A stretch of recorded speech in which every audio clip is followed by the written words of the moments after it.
Hello दोस्तों, GK उत्कर्ष से IQ में आप लोगों को स्वागत है। तो दोस्तों, यह जो है घटना चक्र बुक है दोस्तों, यह जो है बहुत ही इंपॉर्टेंट है। घटना चक्र बुक दोस्तों, यह जो है इसमें हल प्रश्न शामिल किया गया है, हल प्रश्न पत्र। और दोस्तों यह जो है यह भारतीय इतिहास है, जो कि दोस्तों यह बहुत महत्वपूर्ण चैप्टर है भारतीय इतिहास। और यह जो है 1990 से जनवरी 2023 तक इसमें प्रश्न पत्र शामिल है दोस्तों। यह जो है बहुत इंपॉर्टेंट यह जो है बुक है दोस्तों। आजकल दोस्तों घटना घटना चक्र से क्वेश्चन जो है एग्जाम में आते हैं दोस्तों, इसलिए आप लोग इस वीडियो को पूरा देखिए। तो आते हैं सीधा प्रश्न पे। तो दोस्तों आते हैं क्वेश्चन पे। वैदिक नदी अस्किनी की पहचान निम्नलिखित नदियों में किस एक के साथ की जाती है? तो इसका सही आंसर हो जाएगा ऑप्शन सी, यह जो है चिनाब। चिनाब के साथ किया जाता है, जो कि यह जो है वैदिक नदी अस्किनी की पहचान जो है चिनाब के साथ की जाती है। इसका आंसर दोस्तों सी हो जाएगा। दोस्तों मेरे वीडियो को आप लोग एक बार लाइक कर दीजिए और चैनल को सब्सक्राइब कर दीजिए, ताकि समय से आप लोगों को वीडियो मिल सके। तो यहाँ पर नोट्स है और नोट्स को भी देख लेते हैं और नोट्स को भी देखते चलेंगे। तो वैदिक नदी अस्किनी की पहचान चिनाब, जो कि चिनाब नदी से की जाती है। इसका विकल्प सही आंसर सी होगा। अगला क्वेश्चन, ऋग वैदिक में निम्नलिखित किन नदियों का उल्लेख अफगानिस्तान के साथ आर्यों के संबंध का सूचक है? तो इसका सही आंसर हो जाएगा ऑप्शन सी, यह जो है कुंभा या क्रुमु क्रुमु के नाम से जाना जाता है, जो कि यह जो है अफगानिस्तान के साथ आर्यों के साथ सूचक है, कुंभा। आते हैं अगले प्रश्न पर। तो अगला प्रश्न होगा, ऋग वैदिक में उल्लेखित कुंभा कुंभा को दोस्तों काबुल कहा जाता है, और क्रुमु जो कि कुरम कहा जाता है, और गोमती को गोमल के नाम से एवं सुवास्तु के स्वात के नाम से ये सब नदियाँ दोस्तों अफगानिस्तान में बहती है। याद रखिएगा, ये सभी नदियाँ अफगानिस्तान में बहती है।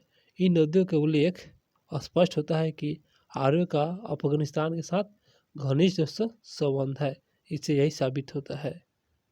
दोस्तों मेरे चैनल को सब्सक्राइब कर लीजिएगा, नहीं तो आप लोग बाद में भूल जाएंगे।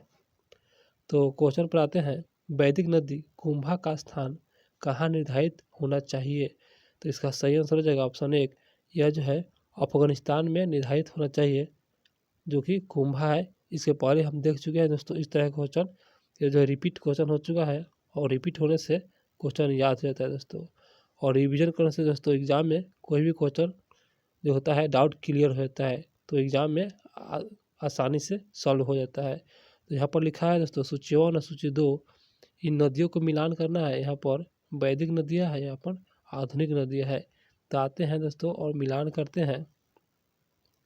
तो इसका सही आंसर हो जाएगा दोस्तों ऑप्शन जो कि बी हो जाएगा। और देखते हैं, यह जो है कुंभा कुंभा दोस्तों यह जो है यह आधुनिक नाम है काबुल, आप लोग याद करते चलिए। और पुसनी जो कि यह जो है राबी के नाम से जाना जाता है। और गंडक जो कि यह जो है सदानीर दोस्तों, यह जो है गंडक के नाम से जानेंगे। और शत्रुदी जो कि यह जो है शत्रुदी दोस्तों, यह जो है सतलज के नाम से जानते हैं। तो इसका आंसर बी हो जाएगा। दोस्तों यहाँ पर नोट है और नोट में देख लेते हैं वैदिक नदियाँ और आधुनिक नाम, रिपीट करने से याद हो जाएगा। तो कुंभा जो कि काबुल, और पुसनी राबी, और सदानीर गंडक, और शत्रुदी या शत्रुद्री सतलज के नाम से इसका आधुनिक नाम है। आते हैं अगले क्वेश्चन पे। तो अगला क्वेश्चन, महाभारत काल में महानदी का नाम था। तो महानदी का नाम था महाभारत काल में, इसका आंसर जो कि दोस्तों ये हो जाएगा, इनमें से कोई नहीं। देखते हैं नोट्स में क्या है। दोस्तों महाभारत काल में महानदी का नाम यह जो है चित्रोत्पला था, याद रखिएगा चित्रोत्पला। और महानदी का उल्लेख महाभारत के भीष्म पर्व में मिलता है, भीष्म पर्व में मिलता है महाभारत के उल्लेख, ये भी याद रखिएगा। आते हैं अगले क्वेश्चन पे। तो निम्नलिखित में से कौन सी प्रथा उत्तर वैदिक काल में प्रचलित हुई? तो कौन सा प्रथा है दोस्तों? इसका सही आंसर हो जाएगा जो कि ये हो जाएगा और सी हो जाएगा। तो देख लेते हैं उत्तर वैदिक काल में वह कौन सा प्रथा प्रचलित था। तो धर्म, अर्थ और काम, मोक्ष, और ब्रह्मचर्य जो कि गृह आश्रम, और वानप्रस्थ जो कि संन्यास, जो कि यह जो है प्रथा है, यह जो है उत्तर वैदिक काल में यह प्रचलित था। और यहाँ पर नोट्स में है दोस्तों, इसको भी देखते चलते हैं।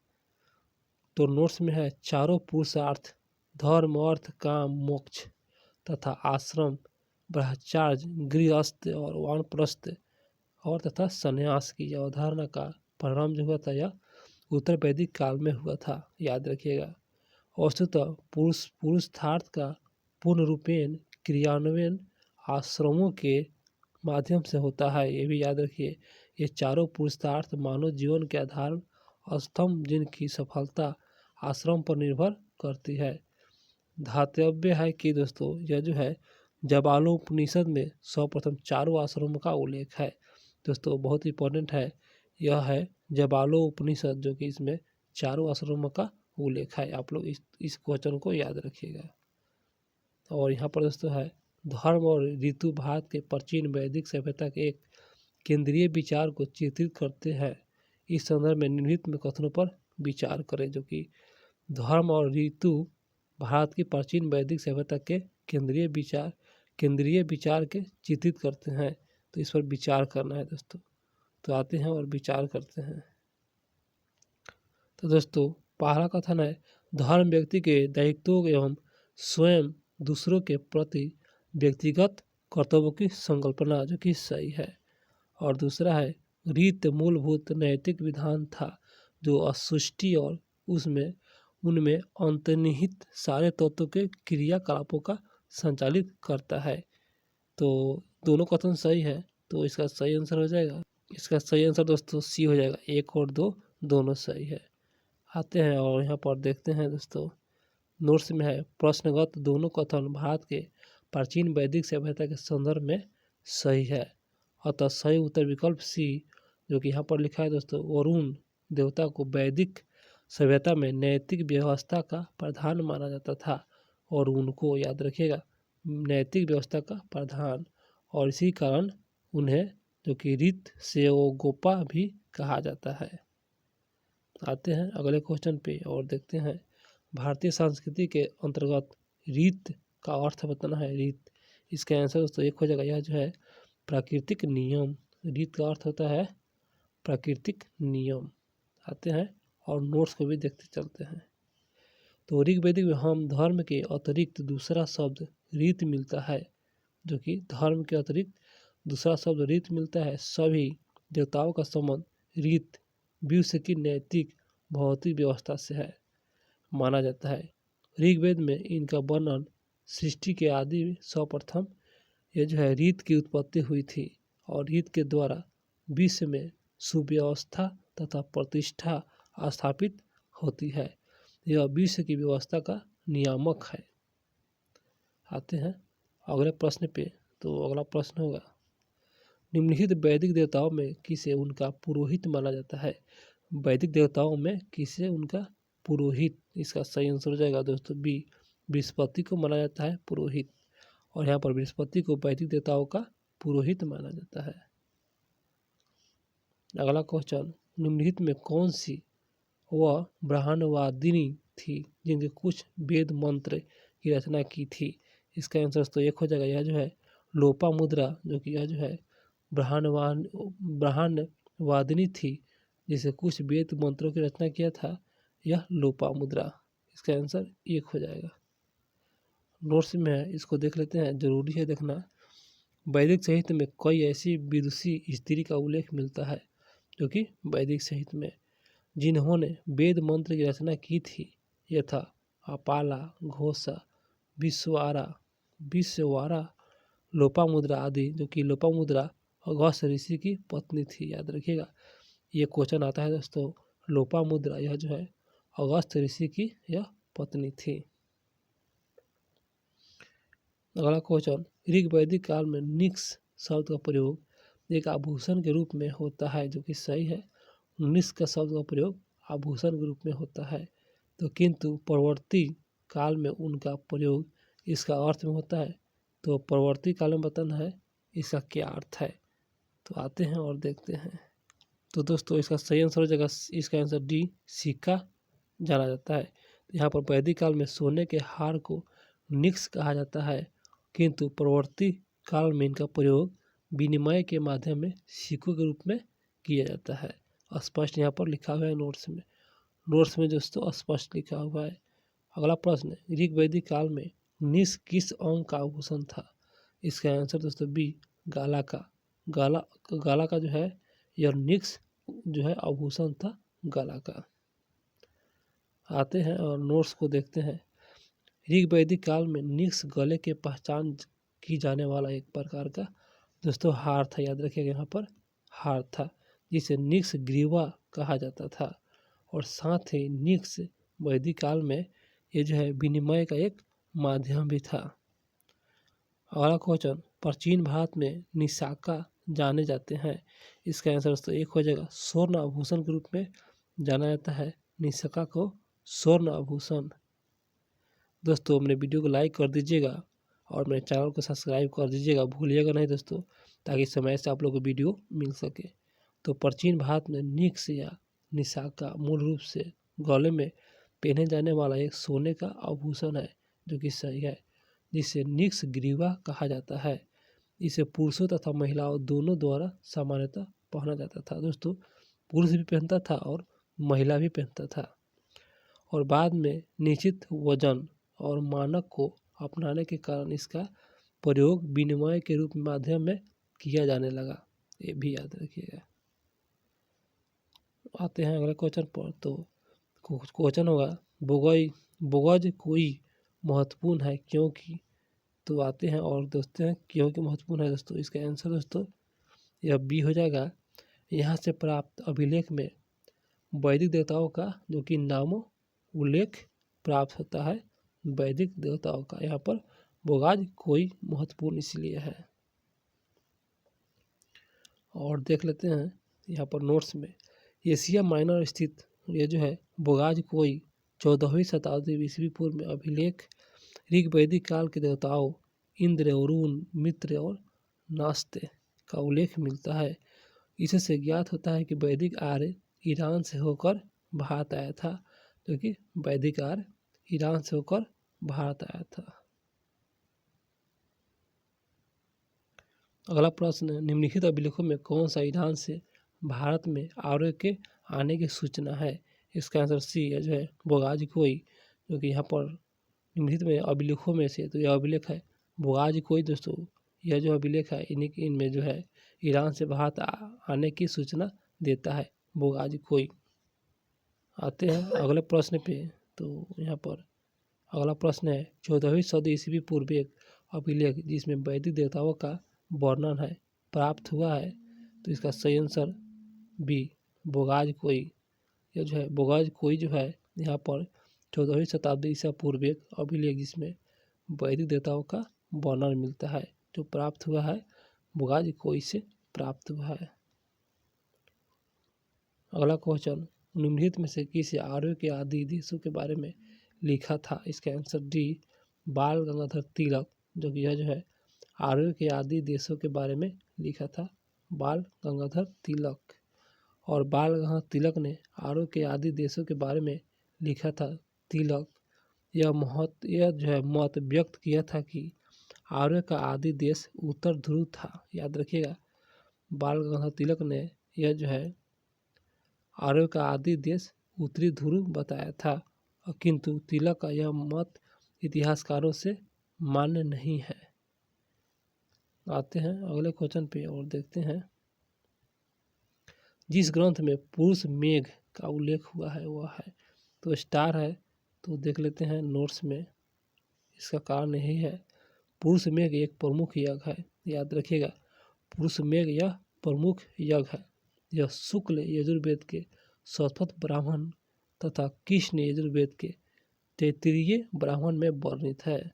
अतः प्रश्न दिए गए विकल्प में तीनों मौजूद होने के कारण उत्तर नहीं दिया जा सकता है दोस्तों। यद्यपि अनेक इतिहासकार केवल शतपथ ब्राह्मण की चर्चा करते समय उनमें पुरुष मेघ यज्ञ की चर्चा करते हैं। आते हैं अगला प्रश्न पे। तो यहाँ पर शतपथ ब्राह्मण में उल्लेखित राजा विदेध माधव संबंधित ये जो है ऋषि थे। तो ऋषि बताना है यहाँ पर विधेय माधव से सम्मोहित ऋषि। इसका आंसर दोस्तों डी, ऋषि गौतम राहुल गण। ऋषि गौतम राहुल गण। अगला क्वेश्चन, उत्तर वैदिक काल में निम्नलिखित में से किन को आर्य संस्कृति का जो कि धूर समझा जाता है? धूर। इसका आंसर सी, कुरु पंचाल को दोस्तों यह जो है आर्य संस्कृति का धूर समझा जाता है, कुरु और पंचाल का। तो यहाँ पर नोट्स में है, इसको भी देख लेते हैं। तो उत्तर वैदिक काल में यह जो है नगरीकरण की प्रक्रिया आरंभ हो चुकी थी, याद रखिएगा। तो कुरु और पंचाल इस समय प्रमुख नगर बन गए थे और ये नगर उत्तर वैदिक सभ्यता के प्रमुख केंद्र या ध्रुव थे, याद रखिएगा। अगला क्वेश्चन, गोत्र शब्द का प्रयोग सर्वप्रथम, इसका जो सही आंसर हो जाएगा ऑप्शन जो कि बी, ऋग वैदिक को माना जाता है। गोत्र शब्द का प्रयोग सर्वप्रथम ऋग वैदिक को माना जाता है। यहाँ पर नोट्स में है, नोट्स को देख लेते हैं। गोत्र शब्द का सर्वप्रथम उल्लेख ऋग वैदिक में हुआ था और गोत्र शब्द का मूल अर्थ है गोष्ठ अथवा वह स्थान जहाँ समूचे कुल का गोधन पाला जाता था। समूचे कुल का गोधन पाला जाता था। तो यह जो है इसका अर्थ यही है। तो आते हैं अगले प्रश्न पे। तो अगला प्रश्न होगा, पूर्व वैदिक आर्य का धर्म प्रमुखता है। अर्थात दोस्तों पूर्व वैदिक आर्य का जो है धर्म था, क्या था? इसका आंसर सी, प्राकृतिक पूजा और यज्ञ था। पूर्व वैदिक आर्य का प्राकृतिक पूजा और यज्ञ था यह धर्म। और पूर्व वैदिक आर्य का धर्म मुख्यतः प्राकृतिक पूजा और यज्ञ था। अगला क्वेश्चन, ऋग वैदिक काल में जनता निम्न में से मुख्यतया जो किस में विश्वास करती थी? तो देखते हैं। तो दोस्तों इसका सही आंसर हो जाएगा ऑप्शन डी, ये जो है बलि और कर्म कांड पर विश्वास करती थी। यहाँ पर लिखा हुआ है नोट्स में, ऋग वैदिक काल लघु प्रकृति की शक्ति और वैदिक देवता एवं देवियों की प्रार्थना यज्ञ जिसमें बलि और कर्म कांड निहित थे जो कि विश्वास करते थे। यहाँ पर स्पष्ट लिखा हुआ है। और यहाँ पर क्वेश्चन होगा अगला, प्रसिद्ध 10 राजाओं का उल्लेख बताना है।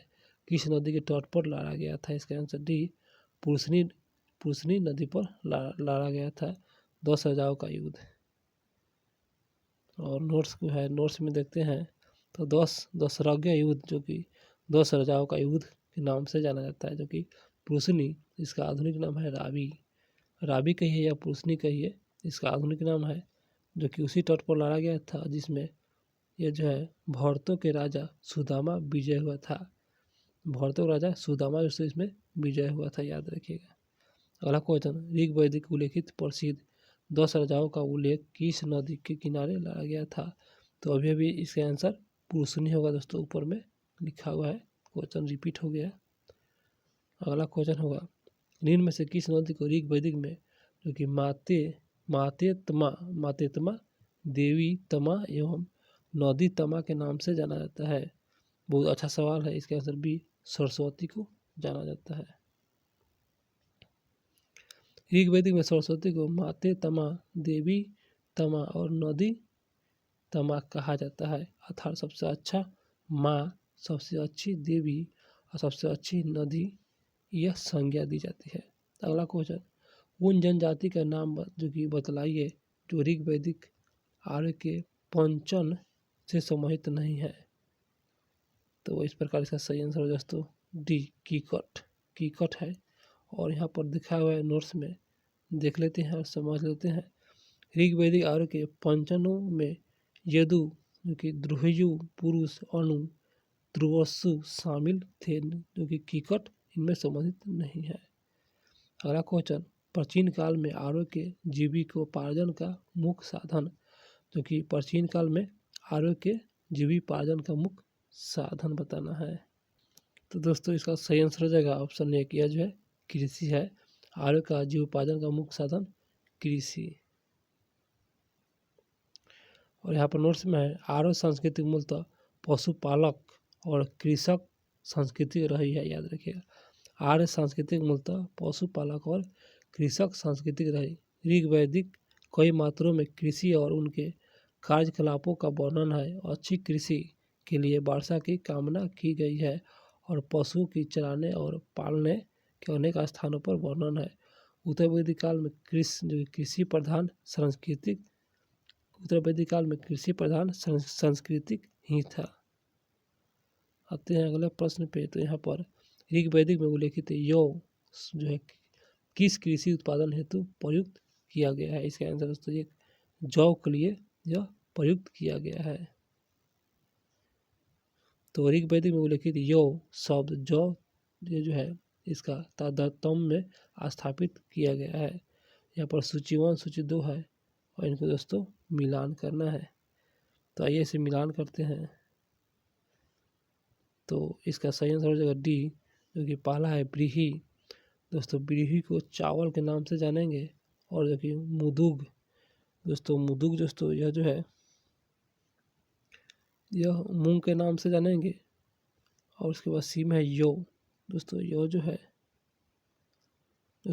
है यह जौ के नाम से जानेंगे। और इक्षु को गन्ना के नाम से जानेंगे। ब्रीही जो कि चावल, मुदुगल जो कि यह जो है मुदुगल मूंग, और यो दोस्तों जौ, और इक्षु के गन्ना के नाम से जानेंगे। इसका आंसर डी हो जाएगा। आते हैं और यहाँ पर नोट्स को भी मिला देते हैं। ब्रीही जो कि चावल, मुदुगल मूंग, और यो के जौ, इक्षु के गन्ना। अगला क्वेश्चन, ऋग वैदिक पन्नी किस वर्ग के नागरिक थे? तो बताना था पन्नी जो था किस वर्ग के नागरिक था। इसका आंसर डी, यह जो है व्यापारिक वर्ग के नागरिक थे। तो दोस्तों मेरे क्वेश्चन हुआ समाप्त, और इसके बाद जो भी क्वेश्चन बनेगा अगले वीडियो में लाएंगे। तो दोस्तों मेरे वीडियो अच्छा लगा हो तो मेरे चैनल को सब्सक्राइब कीजिए और लाइक कीजिएगा, और दोस्तों एक बार शेयर ज़रूर कीजिएगा, भूलिएगा नहीं। तो दोस्तों मिलते हैं अगले वीडियो में। तो मेरे चैनल को सब्सक्राइब कर लीजिएगा ताकि आप लोगों को समय से वीडियो मिल सके।